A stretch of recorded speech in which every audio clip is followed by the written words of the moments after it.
All right, hello everybody, and welcome back to Abstraction Cup once again. Halfway through the Saturday block of matches once again in round of 32, and we still have so many matches. It's not even close to the end of it, but we have our first team over here up against the FC Chokers Seed 30. Only two different numbers that we have across four different players. Antrax and Mikolmir sporting that of the Chilean side, and Regis and Voss sporting that of the Malaysians. So this is going to be quite an interesting match, I want to say, in the winners bracket. I'm your host, Epic Man 2, joined alongside the man himself, Dynascape. What's rocking? It's going great, Epic Man 2, and yes, although these seeds seem very, very far apart, obviously not even close, being a top seed, FC Chokers actually last week one of the better teams in terms of accuracy, in terms of score. These guys can really play early game, and so I think that they can at least take a couple of points off of not even close, despite Antrax and Mako Mejor being very esteemed, very veteran tournament players. So let's see what they have cooked up in terms of the pick and ban phase.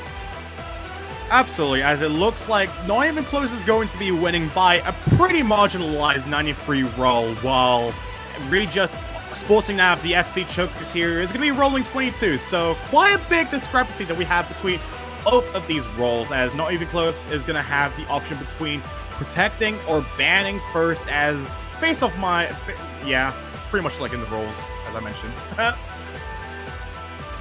Yeah, I mean, Epic Man 2, what do you think each team is going to go for? Because me personally, I think for Team Red, they did really well. They actually had Miko Mejor had the best score on Rice 1 from last week, so I think that would be good for something dumpy in the Rice pool.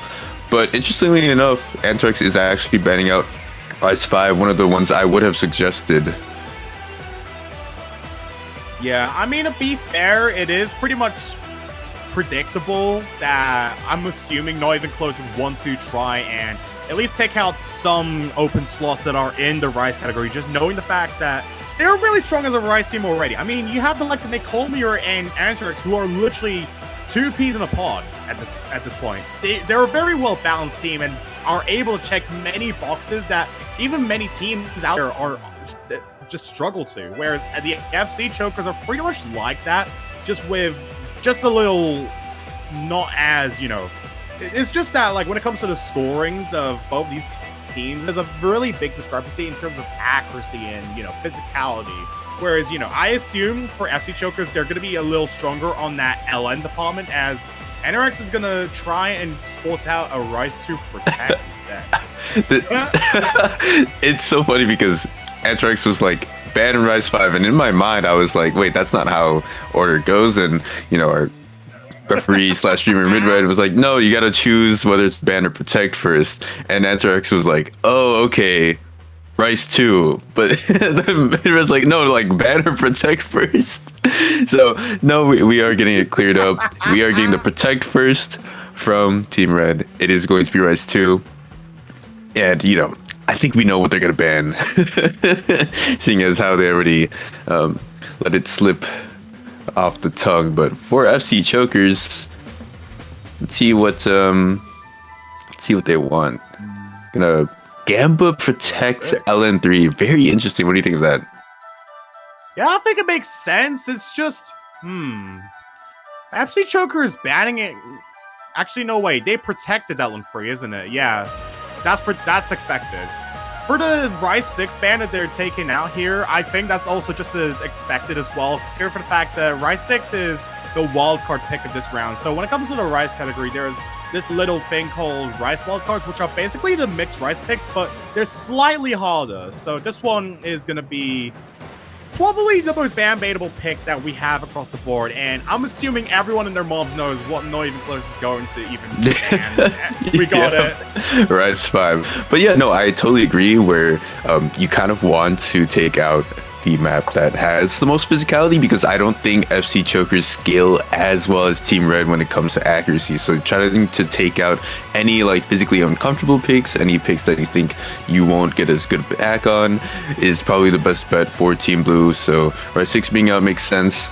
I do like LN3 as a protect as well, considering that on the LN3 from last week, FC Chokers had the fourth best score, whereas seeing that Team Red didn't play LN3 last week. So I think Team Blue kind of has this weird decision at the start to see if they maybe want to test out some of the LN picks, maybe even going for a hybrid mid-match.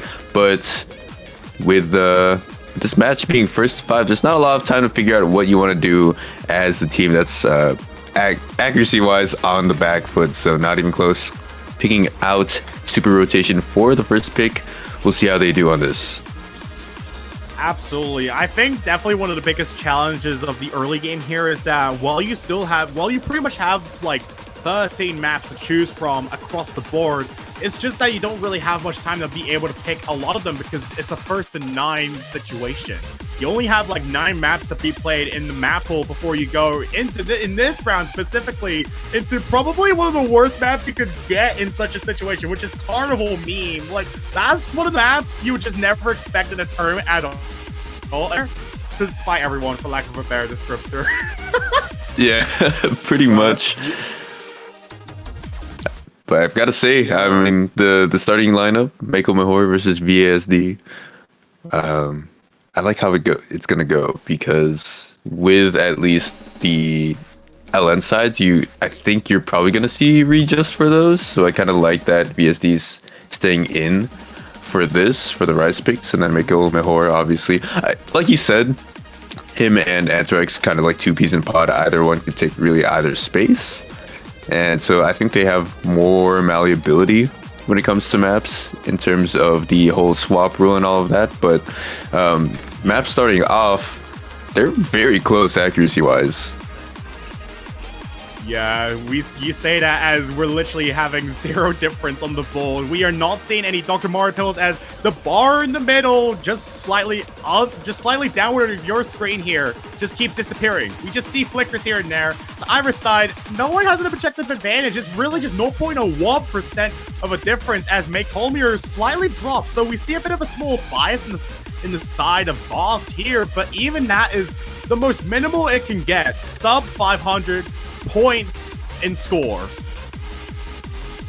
Yeah, I mean, they've been keeping it very, very close. Both of them had like a 99.99 for the first 400 notes. Now we see both of them in the mid to low 99.9s. And so Michael Mahor has eked out just like the littlest of a lead, probably about 100 or 200 points or so. But we're in a pretty relatively calm section. I think the accuracy drop started when the jumps got a little bit more dense and the patterning got a little bit more abrasive. So as we go through this little break section in the middle, that last like 3/4 is really going to determine who's going to win this map. Absolutely. Another thing I'd like to mention with a map like this, for example, on Super Rotation, is that despite it being Rise 1 and despite this being the second bracket stage round that we got out of the multitude that we have of weekends to come across, this is actually somewhat still on par with difficulty of Lilac Slumber from last week. So the fact that this is round of 32 and we're seeing a lot of teams just juke it out on a map that's not actually entirely as on par with the other maps we have in the Rise category, this is definitely going to be one of the scarier picks just because it's not really about how easy the map is. That's actually going to be a worse enemy, in fact, as might make Holmier has actually found it in themselves to find a bit of an advantage, but it's still the slimmest thing ever. This is Seed 3 we're talking about against Seed 30. This is how messed up the tournament is, as that's the first miss. Oh, man. Team Blue staying true to their name, chokes the FC at the end, giving Team Red free passage to take this point. And Epic Man 2 is really, really close, like I had suggested at the start of this match. I think even though that, they didn't take this map, a lot of other maps should be pretty scary for Team Red, because those ratios were very, very close. Yeah, that's unfortunate.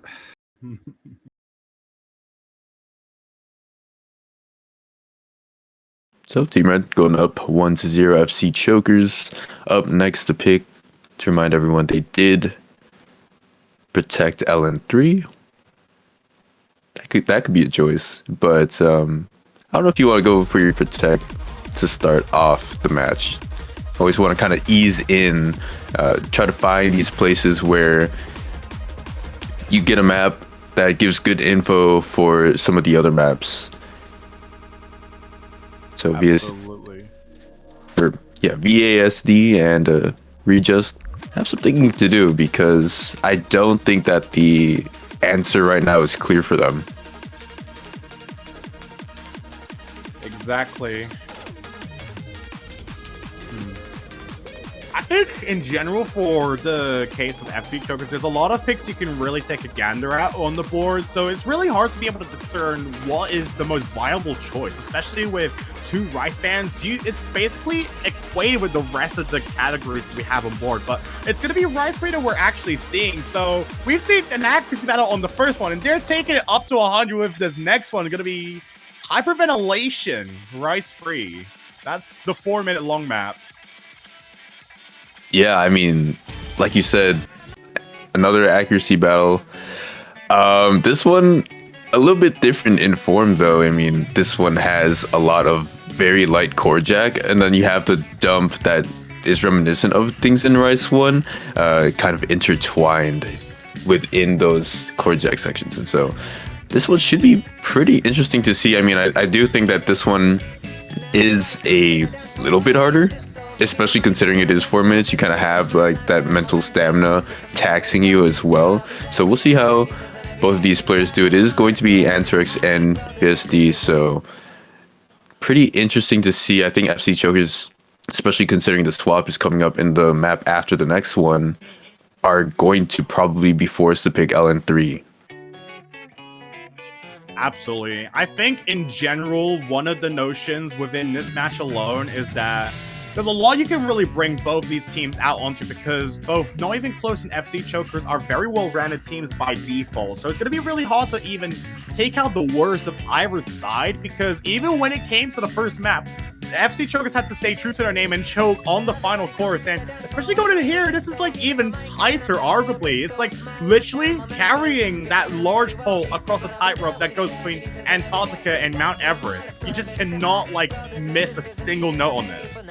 No, not at all. And especially, I think, like, at this BPM and the density of the jacks, this should, like, very much within these players' skill sets be something where you're getting, like, you know, what they're getting right now, 99.98. The only places where you can really find the accuracy discrepancy is where I said, like, those intertwined dump sections between each little, like, core jack section is kind of where I expect anyone to take 200s. Feeling that weird transition is really key in basically minimizing your ratio, minimizing any 200s that may come out.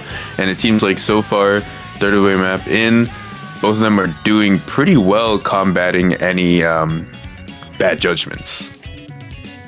Absolutely. First core is down, and despite everything that the map had to throw so far, it's just still neck and neck between both Anorix and Vaz, as it's anyone's game, man. There's literally no advantages to be seen whatsoever, despite a lot of these 1-6 jump stream transitions that we have and the occasional core jack. The maps is also progressive at that as well, so that's going to be a bit of an issue for either side if it does come down to the fact that we're going to have to see at least something come down in the final half of this map, where it's the longest map in the regular pool. Yeah, and VSD actually getting a couple bad judgments in early 200, and I think maybe even in early 50 or 100.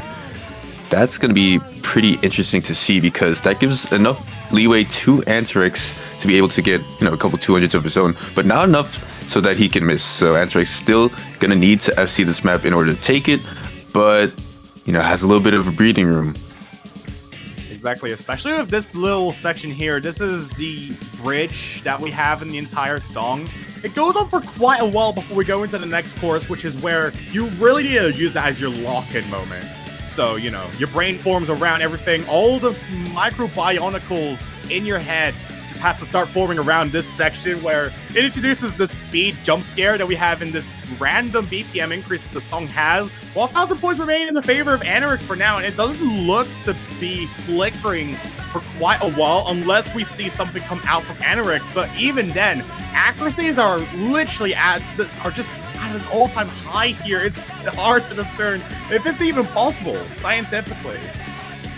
Yeah, I mean, like you said, it's very progressive with its difficulty. You can see, like, compared to some of the chords in the beginning, a lot of these chords are a lot more dense. You know, you have a lot more representation of 3-note chords and stuff like that. And some of these dumpy sections can be really, really annoying. Map is trying to close out. Anthrax still has about a 1,300 point lead. And, well, I don't know if it's going to be physically demanding enough for Anthrax to get any bad judgments, any misses. I think he's been doing really well, but unless I can invoke a caster's curse, this might have sealed the deal for Team Red. Yeah, absolutely. The final section is definitely one of the moments where it's like, it's just a slow burn that the map induces on you. By that point, that is definitely one of the most nerve-wracking parts of this map. But even then, despite it, both players are actually going to come out with an FC, and we see a 9-9K come out from Anorix on this. Oh, what is that, Anthrax? Son, what? 9-9? Like, that's got to be one of the top scores for this weekend, surely. I mean, to be fair, not even close. Also got a top score on Rice won last week as well, so I mean they're no strangers to doing things like that. But I mean, to see it be so close for so long, but then VSD kind of lagged behind as the map went on. Anthrax keeping that solid ratio is just, man, Team Red really showing why they are seed 3, and FC Chokers, I'm sorry, not even close immediately with the hybrid 3 pick. So after 2 maps of straight Rice domination, they feel very confident in a hybrid pick, judging from the time that they spat it out. Like, I don't know. What do you think of that, Epic Man 2? I think it makes sense for not even close to bring out hybrid free, considering that this is actually surprisingly a map that a lot of people have actually gone in comfortably. This is the more Rice biased hybrid out of the few. But even despite being Rice biased, this is definitely one of the picks that everyone has to watch out for. This one actually originates from the ongoing Mania Mapping World Cup that's happening right now. And despite this submission not qualifying, this is served for some pretty viable tactics in this round alone, as both players, Anorix and Ritas, go off to a really good start. No disadvantages to be seen just yet. The real meat of the map comes when it goes into the first chorus, because of how it induces a lot of these really rough LN patterns on OD8. That's probably the main choke point here in the map. Totally agree, and we'll have to see how Anthrax and Regis do with those LNs. But one thing I kind of want to go back on is the mapping World Cup for Mania. I was really happy to see that competition be a thing, and then my immediate thought as someone who's hosted tournaments before is, I wonder how many of these are going to be viable or picked for tournaments in like the near future, and we already got it right, and so that is, you know, awesome to see. Anthrax Regis keeping it close. These LNs are going to be introduced. Some of them very, very scathing, some of them very rolly, especially in terms of releases. And, well, Anthrax, slightest bit of lead. It seems like no matter what FC Chokers wants to do, Team Red is going to be slightly a bit better at it. And that's going to be vexing for them. Absolutely. Despite the fact that FC Chokers is switching out their players, Regis is doing a really good job carrying that torch of the FC Chokers here. Even while there is no clear advantage to be given in this map alone, they're literally contrarian to their own name by making sure to keep the likes of Anorix in check, who is one of the top Chilean players right now, besides from the name that everyone fears at this point. Going into the next scores, this is the scariest part of the map, in my opinion, because this is where these LN flams really start to become a problem for everyone. Yeah, I mean, you get some of them at the start of the node, and then you get a bunch of it at the releases. The flams are really, really, really quick. I mean, separated only like the snapping is what, like 1 ace, sometimes 1 ace, something like that. But I mean, they're just acting it so well. 99.9 for each of them is insane to see, and it seems like no matter what pattern is thrown, both of them can handle it really well. It just is a matter of who can choke out a bad judgment. Doesn't seem like anyone has done so far, but through the power of ratio, Anthrax has gotten the slightest bit of a lead. This should not be this close. This is the worst section of the map. 1,000 points. The map is done. Anthrax is done. Oh my god. What? Oh no. No, there's no way. Oh god, I'm scared. Please. Ooh, was really watching out for those last couple of staggered LNs, but Anthrax pulling it out just fine. One grade for each of them, but beaten out on a ratio yet again. So like I said, very vexing for Team Blue. You know, they're getting really good scores. It's just that Team Red has slightly better scores, right? And you can't help but wonder if FC's Chokers went against anyone else in like the top 3 through 8 seeds, could they have taken more points in the beginning of this match? But can't think about that now. FC Chokers got to think about the future, what they're going to pick next. And so LN3 is still up. I think that might be honestly a really good time to send it right now. Absolutely. I think especially for the various picks that we have been seeing so far, a lot of them have been very Rice oriented. We're seeing LN3. Oh, this is your one. This is yours to take on. Hell yeah. Yep. K-pop LN, come on now. And so I'm assuming we're going to see Rejust and Anthrax yet again for this, but obviously it's not like Hybrid 3. It's very, very techy and definitely one of the shorter maps of the pool. You know, we've already seen a 3.5 minute map. We've seen a 4 minute map. Now it's time for these two to duke it out on something where any mistakes are amplified by a lot just because of the length of slightly under 2 minutes. Exactly. I think like one thing is that I ended up accidentally making the pool's length imbalanced through the fact that I incorporated so many long maps through like the Rice and Hybrid category especially. So trying to change it up with this Ellen pick in particular, which is in fact a custom by the likes of Mike Leak. Shoutouts to them as usual. This is going to amplify everything, any mistake by so much, like you had pointed to earlier on Dynascape. So this is an interesting pick from the like of FC Chokers, and definitely a strong one to follow up with as well. To be honest, just going off the fact that even Hybrid 3 wasn't even that close, wasn't even that far off for them. It's just really the LNs. Exactly. There's so many skill sets in which FC Jokers are pretty close behind to Team Red. And this seems like yet again another one of them. We just slightly behind Anthrax. I think maybe took a couple bad judgments, maybe at like 200 for one of these releases. And as we get into this very dense LN section, more twins is going to come out on the right side of the screen. Anthrax seems like they're going to keep their lead and extend it. Exactly, and that's definitely going to be one of the things you're going to really need with this map, because it's basically one of those options on the board where you have it just deals a lot of cards. You need to pull out your aces where's you. And even then, we still see that the score difference is close to none. Just small flickers here and there, a lot of staggered releases, and also this next section, which changes the song up a little bit. Bit of a tempo increase at that as well, and I'm going to introduce a lot of these Foster Flams and Mini Jacks that are basically Suedo LNs as well, which we see regions with a small bias in, but who knows how long that can last for. Oh no way. He just has the slightest bit of lead after that breakdown section. So all they need to do for this last 15 seconds is hold on to it. But no, it's flickering. Regis is flickering between 8-1 and 8-2. Anthrax is between 8-2 and 8-3. So Anthrax slightest bit of a lead. What is going to happen at the end of this map? Last couple of releases. And Team Red steals. Oh my goodness. It was so, like, Epic Man. It was so close for the entirety of that map.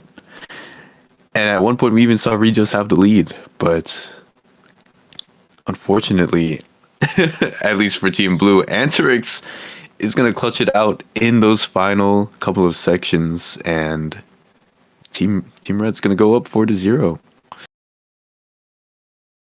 Dude, I'm literally looking at this and I'm just like feeling like I have blood on my hands, bro. Like, what have I what have I done?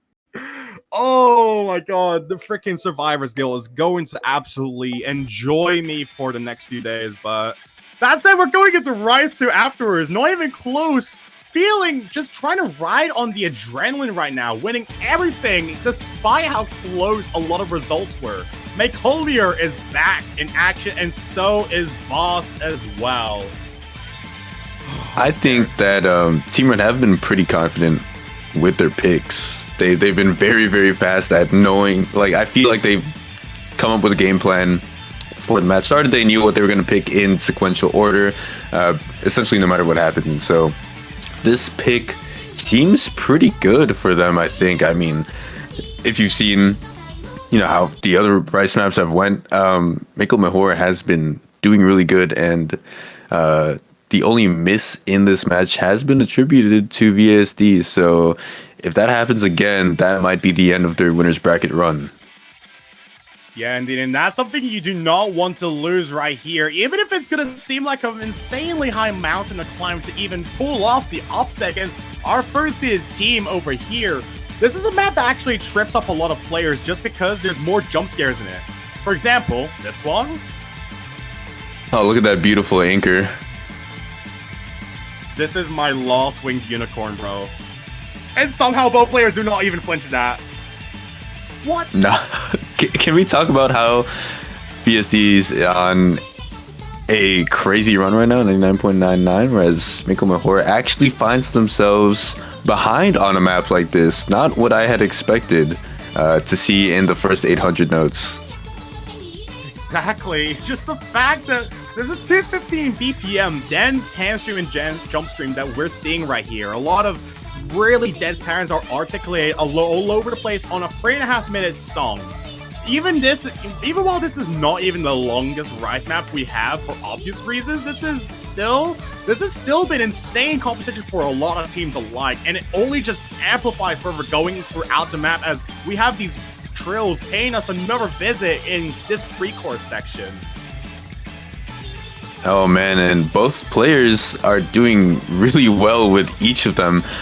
I think that, you know, I would have expected a little bit less in terms of accuracy on a map like this, but no, thinking about it now, like the speed of these jump streams should be pretty much light work for each player. And wow, VSD extending their lead to about 800 points. We're about halfway into the map, so gonna get a slight break section, but back into the action very shortly.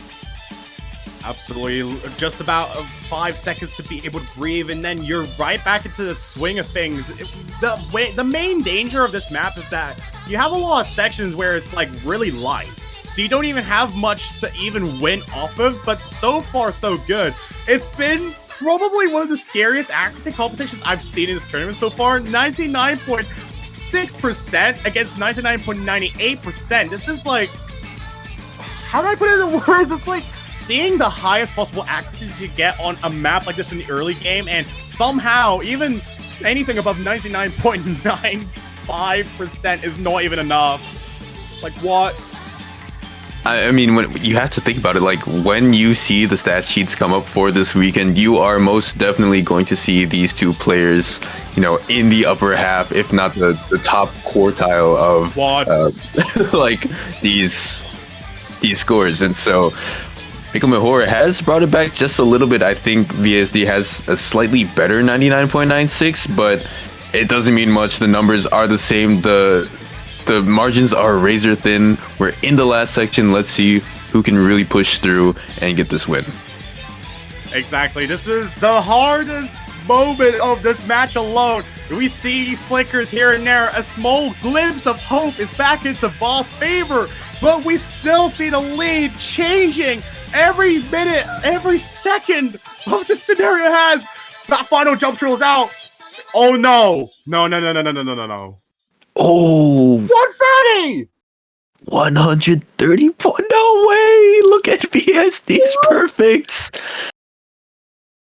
That should not be a sweep. What is this? Only one great from Voz with a ratio of the number I will not mention. Oh my goodness. Epic. Dude, that was way too close for comfort. For if you're in the shoes of Team Red, you've got to be thinking, how is this a seed 30 team at all, right? That's the issue with this tournament. There's so many good teams around this range, and somehow we're still seeing them get destroyed. And even while they're destroying some other high-seeded teams on various other picks, we saw the seeded 18 go almost into a tiebreaker earlier on against seed 25. And we're going to see that trend continue most likely throughout this weekend as well. This is probably one of the most insane bloodsheds I've seen of an early game bracket, if anything. Yeah, I mean, this has got to be the closest 5-0 of the weekend, hands down. Congratulations to Not Even Close for winning that in dominant, in quotations, fashion, 5-0. Whoever is facing FC Chokers should be extremely scared. I knew they were going to be a good team. I know they're really good, especially in terms of early game accuracy, considering the players' skill sets. They are... I've got to say, they've got to be like the scariest team in loser's bracket right now, right? Absolutely. I mean, there's so many scary teams that are going into the loser's bracket. With them, they're going to be going down to loser's bracket to face between Where's the Lights and Wickmo, who's also down fighting right now, which is crazy to think about. We are actually, we live in a society, we do. we staff in a tournament. And so, well, that will be the end of the Mania action. We still got a lot more coming up this weekend. We have one on the B stream still going on, so check that out if you can. I know Black T12 is streaming that, I think, over on his channel. And as well, in terms of other matches later on, you do have one starting up at 18 UTC, and that's going to be the start of a big block all the way until 21 UTC. So if you can, make sure to see those as well, because if any of those matches are like the one we just experienced right now, you guys are in for a good time. Oh, hell yeah, absolutely. I think it's safe to say that we can go over and raid the likes of Where's the Lights and Wickmo, and if I was to give a bit of a brief rundown as to how the match is going right now, so far, Wickmo is in the advantage 3-0. They are basically on pace for a sweep right now, similarly to what we've seen here. Albeit it's not as inherently close, but it's still strong showing from everyone respectively, so yeah. Yep, we're gonna switch over to that. Hope you guys enjoyed, and well, enjoy Arrow and Poppy commentating this next match. Hell yeah, absolutely. So yeah, once again, I've been Epic Man 2, and we'll catch you all in the next episode. See you all later.